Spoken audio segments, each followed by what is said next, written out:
আসসালামু আলাইকুম রহমতুল্লাহি ওবরাকাতুহু। প্রিয় তৌহিদি জনতা, প্রিয় দেশবাসী,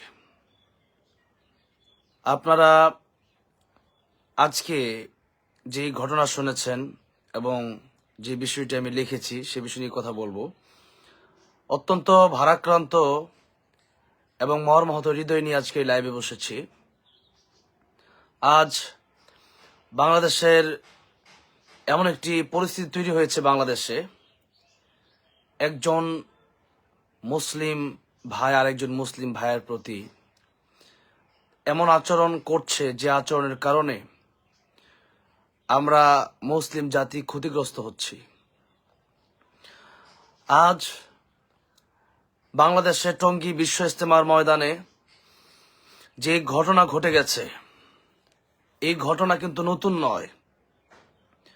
এই ঘটনার জন্য আমি বিশেষ করে দায়ী করব স্বৈরাচারকে।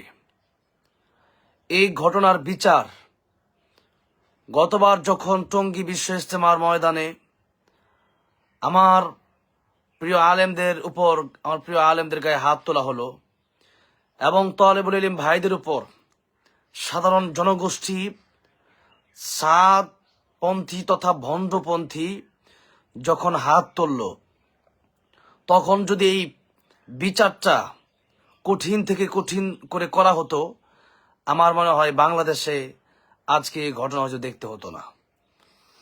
আজকে আমি একটা বিষয় বিশেষ করে বলতে চাই। বাংলাদেশে বিভিন্ন মিডিয়া একটা নিউজ প্রচার করতেছে। সেই মিডিয়াটা হচ্ছে যে জুবায়েরপন্থী এবং সাদপন্থীর ধাওয়া পাল্টা দেওয়া। এই বিষয়টা আপনাদের মনে রাখতে হবে, নিউজ প্রচার করার সময় খুব খেয়াল রাখতে হবে।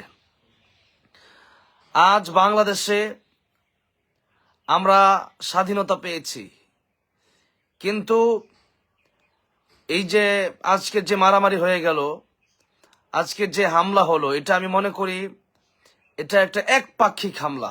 এটা ধাওয়া পাল্টা দেওয়া বলাই যায় না। আমাকে কেউ হামলা করলে আমি অবশ্যই তাকে প্রতিরোধ করতে যাব, আমি সেখানে প্রতিবাদ করতে যাব। সেটা আমার অন্যায় হতে পারে না। আমাকে যারা হামলা করবে, যারা হামলা করেছে তাদেরই কেবলমাত্র অন্যায় হবে। আমি প্রতিবাদ করতেই পারি। আমার উপর হামলা আসবে, আমি কেন প্রতিবাদ করব না? আমি আরেকটা বিষয় বিশেষ করে বলতে চাচ্ছি, সেটা হচ্ছে আজকে আমরা শুনেছি 4 জন ভাই শহীদ হয়েছেন। আমাদের আরো বেশি হতে পারে বা আর অনেকে আহত হয়েছে, ইতিমধ্যে হসপিটালে আছেন।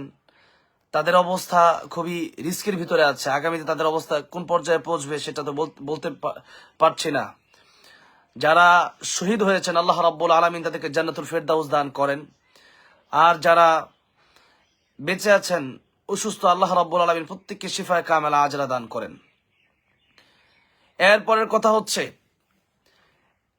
সেই ভারতের মাওলানা সাদ সাহেব একজন গুমরা প্রমাণিত হয়েছেন। এটা শুধু আমাদের বাংলাদেশের আলেমদের মধ্যে না, সেই ভারতের আলেমদের ফতোয়া একটাই, যেই মাওলানা সাদ সাহেব অসংখ্য কোরআন হাদিস বিরোধী কথা বলেছে, আল্লাহ তার রাসূলের বিরুদ্ধে কথা বলেছে, সেই সাদ সাহেব বাংলার জমিনে ঢুকবে অথবা তার পন্থীরা, তার দলের লোকেরা আমাদের দেশের এই পরিস্থিতিকে ঘোলাটে করবে, সেই অবস্থা, সেই তাদের আচরণ আমরা কখনো মেনে নেব না ইনশাআল্লাহ।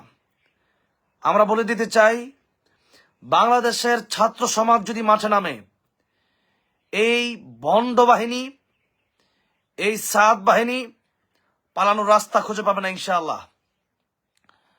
আমরা ধৈর্য ধারণ করে আছি শুধুমাত্র আমাদের মুরব্বীদের কথার কারণে।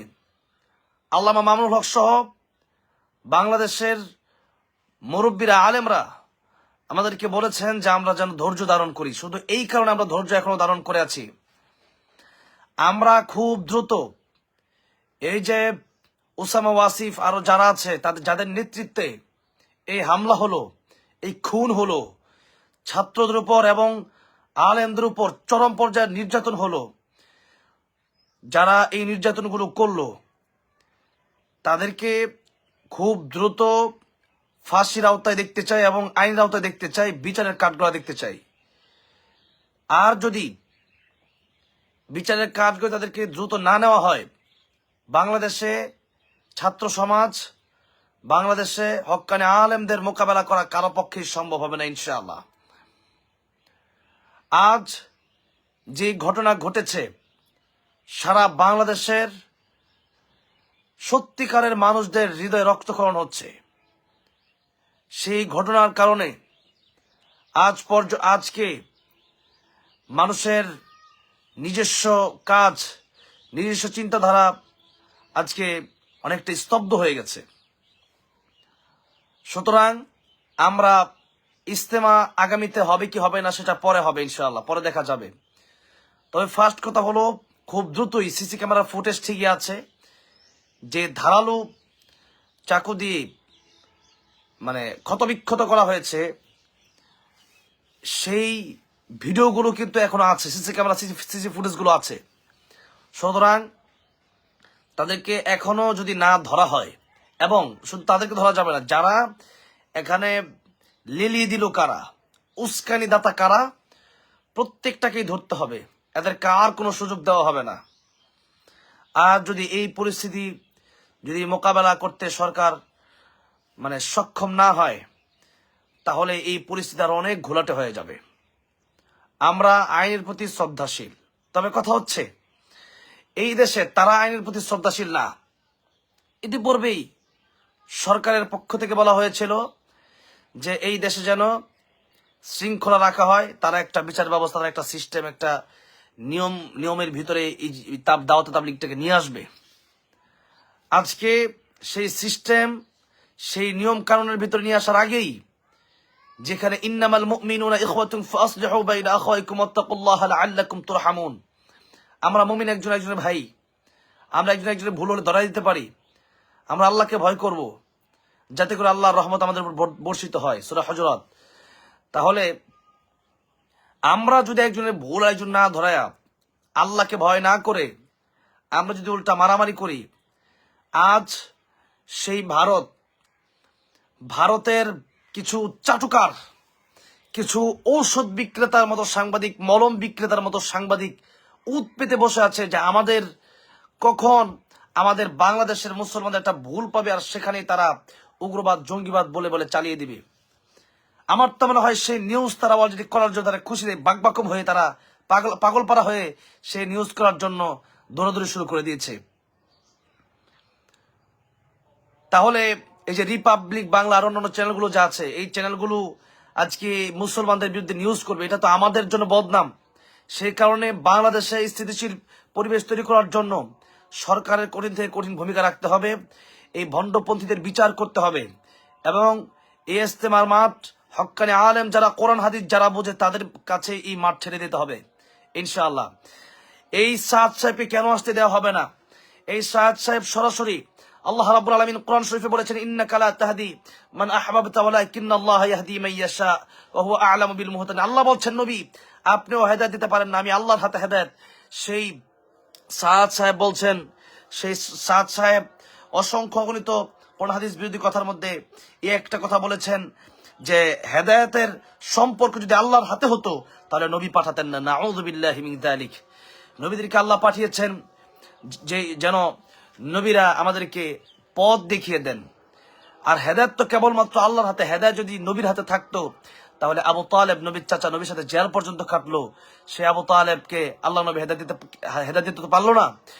বরং আল্লাহ রাব্বুল আলামিন তখনই বললেন, ইন্নাকা লা তাহদি মান আহবাবতা ওয়ালাকিন্নাল্লাহা ইয়াহদি মান ইয়াশা ওয়া হুয়া আ'লামু বিল মুহতাদিন।